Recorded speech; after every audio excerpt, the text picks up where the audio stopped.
As Sarah sat alone in her dimly lit living room, she couldn't shake the feeling that something was off. Her parents had left for a dinner party, leaving her alone for just a few hours. The soft ticking of the antique grandfather clock echoed through the silent house.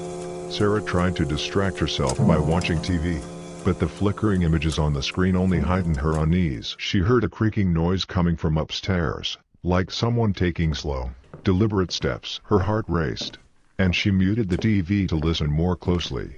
The footsteps continued, getting closer and closer. Panic set in as she realized that no one else should be in the house. She knew she had to call the police, but her phone was upstairs in her bedroom.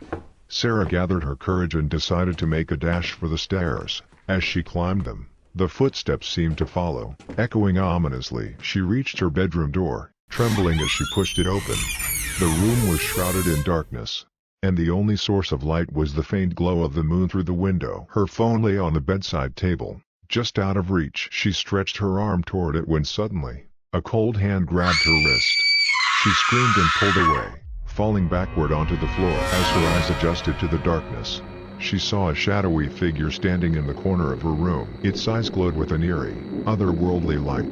Terrified, Sarah crawled backward, her heart pounding in her chest. The figure began to move toward her, its movements unnatural and jerky. She couldn't make out its face, but the sense of malevolence was palpable. With a burst of adrenaline, Sarah scrambled to her feet and dashed out of her room. She could hear the figure pursuing her down the dark hallway. Desperation overcame her as she reached the top of the stairs.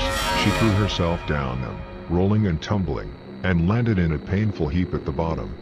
Gasping for breath, Sarah managed to crawl to the front door and flung it open. She staggered out into the night, tears streaming down her face, and ran to the neighbor's house, where she frantically called the police. When the officers arrived, they searched her house but found no intruder. They told her it was probably just her imagination playing tricks on her, but Sarah knew what she had seen and felt. She never felt safe in that house again, and her parents never left her home alone after dark.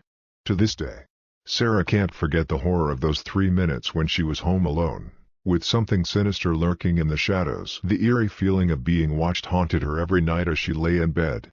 Months passed, and the incident faded from her mind, until one evening, as she was browsing through an old family photo album, she came across a faded photograph of her great-grandmother, who had died many years ago. In the photo, her great-grandmother had the same eerie, glowing eyes as the figure in her room that night.